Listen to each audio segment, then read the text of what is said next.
ఈ ప్రశ్న ఎప్పుడైనా మీకు వచ్చిందా? ఇప్పుడు ఉన్న మతాలు లేకముందు అప్పుడు ఏ మతం ఉండేది? ఈరోజు మనమంతా ఏ మతానికి చెందినవాళ్లమో, అసలు మొదట మనిషి ఏ మతానికి చెందినవాడు? ఈ వీడియో చివరి వరకు చూస్తే మతమంటే ఏమిటి, భగవంతుణ్ణి మనిషి సృష్టించాడా లేక భగవంతుడు మనిషిని సృష్టించాడా అనే ప్రశ్నలకే కొత్త అర్థం దొరుకుతుంది. చరిత్రలోకి వెళ్దాం. ఈరోజు మనకు కనిపించే హిందూ, ఇస్లాం, క్రైస్తవం, బౌద్ధం, జైనం ఇవన్నీ కొన్ని వేల సంవత్సరాల క్రితం మాత్రమే ఏర్పడ్డాయి. కాని మనిషి లక్షల సంవత్సరాల క్రితమే ఉన్నాడు. అప్పుడు ఆలయం లేదు, మసీదు లేదు, చర్చ్ లేదు, గ్రంథాలు లేవు. అయితే మనిషి దేవుణ్ణి నమ్మలేదా? కాదు, అతను ప్రకృతినే దేవుడిగా చూశాడు. మనిషి మొదట గమనించింది ఏమిటి? సూర్యుడు వెలుగు, జీవం; వర్షం పంట, జీవనం; అగ్ని వేడి, భయం; చెట్లు ఆహారం, రక్షణ.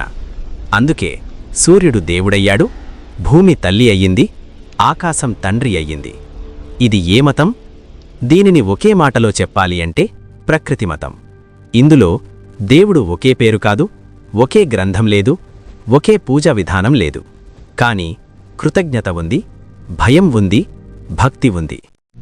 ఇప్పుడు అసలు ప్రశ్న, మతం ఎందుకు పుట్టింది? మనిషికి 3 పెద్ద ప్రశ్నలు వచ్చాయి. 1. నేనెవరు? 2. నేను ఎందుకు పుట్టాను? 3. నేను చనిపోతే ఏమవుతుంది? ఈ ప్రశ్నలకు సమాధానమివ్వడానికి కథలు పుట్టాయి, దేవతలు పుట్టారు, నియమాలు పుట్టాయి. అప్పుడే ఒకే దేవుడు, ఒకే గ్రంథం, ఒకే మార్గం అనే ఆలోచన వచ్చింది. ఇదే వ్యవస్థబద్ధమైన మతం. ఇప్పుడు మీరడిగిన అసలు ప్రశ్నకి వస్తాం. ఇప్పుడు ఉన్న మనమంతా ఆ మొదటి మతానికే చెందినవాళ్లమేనా? సూటిగా చెప్పాలంటే మన శరీరం ప్రకృతిదే, మన శ్వాస ప్రకృతిదే, మన ఆహారం ప్రకృతిదే.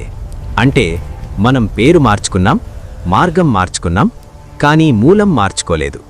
అందుకే మీరు ఏ మతం అనుసరిస్తున్నా మీ అసలు మూల మతం ప్రకృతి. మతం మనిషిని కలిపిందా లేదా విడదీసిందా? మొదట మతం భయానికి సమాధానం, అశాంతికి ఓదార్పు. కాని తర్వాత నేను నా మతం, నువ్వు నీ మతం అనే గీతలు వచ్చాయి. అయితే భగవంతుడికి మతం లేదు, ప్రకృతికి మతం లేదు, మానవత్వానికే మతముంది. కాబట్టి గుర్తుంచుకోండి, మతం మనిషిని గొప్పవాడిని చెయ్యాలి, కానీ మనిషి మతానికి బానిస కావద్దు. మీరు ఏ మతంలో ఉన్నా ప్రకృతిని గౌరవిస్తే, మనిషిని ప్రేమిస్తే, జీవాన్ని విలువ ఇస్తే మీరు అసలు మతానికి చెందినవారే. ఈ వీడియో మీ ఆలోచనల్ని కదిలిస్తే లైక్ చేయండి. ఇలాంటి లోతైన విషయాల కోసం సబ్స్క్రైబ్ చేయండి. మీ అభిప్రాయాన్ని కమెంట్లో చెప్పండి. మతం కన్నా మానవత్వం ముఖ్యమని మీరు నమ్ముతారా?